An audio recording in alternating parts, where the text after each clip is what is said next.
Nama pesantren Gentur, Cianjur, Jawa Barat sudah tidak asing lagi di telinga para pencari ilmu agama.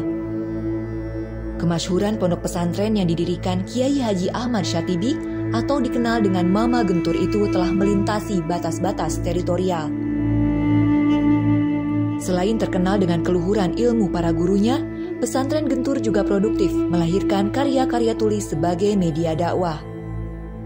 Semasa hidupnya, Mama Gentur mengarang banyak kitab berbahasa Arab dan Sunda seperti Sirojul Munir, Fatihah, Muntijatul Latif, Nazom Ajurumiyah, dan banyak lagi yang lainnya.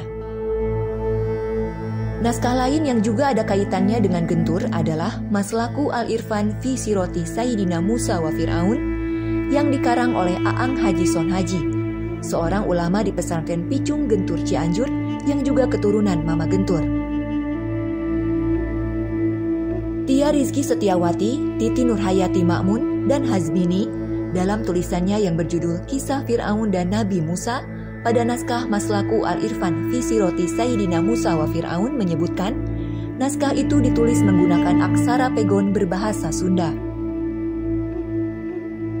Di dalamnya menceritakan asal-usul Fir'aun menjadi sosok yang jahat, Fir'aun menjadi raja di Mesir, lahirnya Nabi Musa menerima wahyu, Nabi Musa mengalahkan Fir'aun, hingga Nabi Musa bersama Bani Israel menyerang Palestina, karena di Palestina pada saat itu begitu banyak pemuja berhala.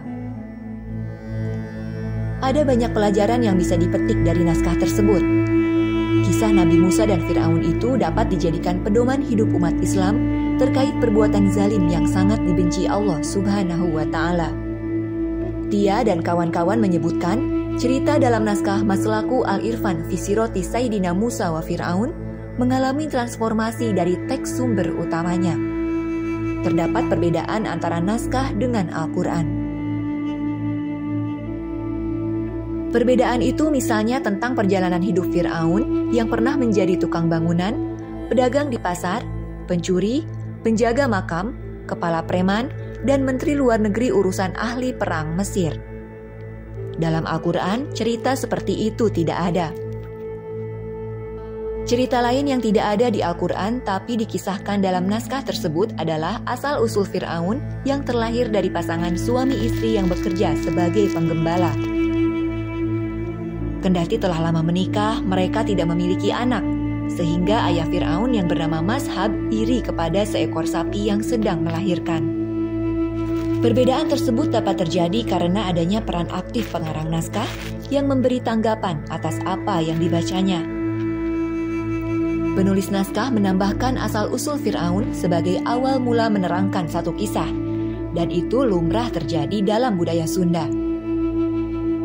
Apabila bercerita, orang Sunda selalu mengawalinya dengan kisah asal-usul. Istilahnya Malapah Gedang. Tak heran, penulis naskah mengemas cerita dengan gaya kisahan lokal agar mudah dicerna dan para pembaca bisa menangkap makna yang ingin disampaikan penulis. Kendati begitu, bukan berarti cerita dalam naskah Maslaku Al-Irfan itu sepenuhnya berbeda dengan Al-Quran. Ada banyak segmen yang selaras dengan kitab suci umat Islam itu. Beberapa di antaranya adalah cerita tentang Fir'aun yang mengecam semua bayi dan anak laki-laki harus dibunuh.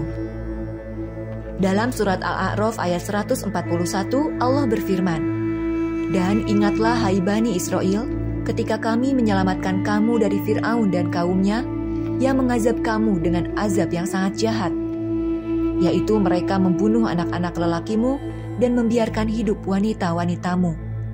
Dan pada yang demikian itu cobaan yang besar dari Tuhanmu." Persamaan lainnya adalah soal dihanyutkannya Nabi Musa ke Sungai Nil agar selamat dari kekejaman Fir'aun dan kaumnya. Termasuk cerita tentang Nabi Musa yang memukulkan tongkat ke Laut Merah hingga terbelah dan menenggelamkan Fir'aun dengan pasukannya. Pengarang Maslaku Al-Irfan menjadikan kisah Nabi Musa dan Fir'aun sebagai representasi sifat manusia yang diridhoi dan yang dilaknat Allah Subhanahu wa Ta'ala, tentang kehidupan yang selalu ada sisi baik dan jahat. Likulli Musa Fir'aun, setiap aya aksi sok aya reaksi. Setiap ada kejahatan, di situ pasti ada kebajikan. Setiap ada seorang yang jahat, pasti ada penumpasnya. Begitulah kutipan yang ada dalam naskah Maslaku Al-Irfan fi Siroti Sayyidina Musa wa Fir'aun.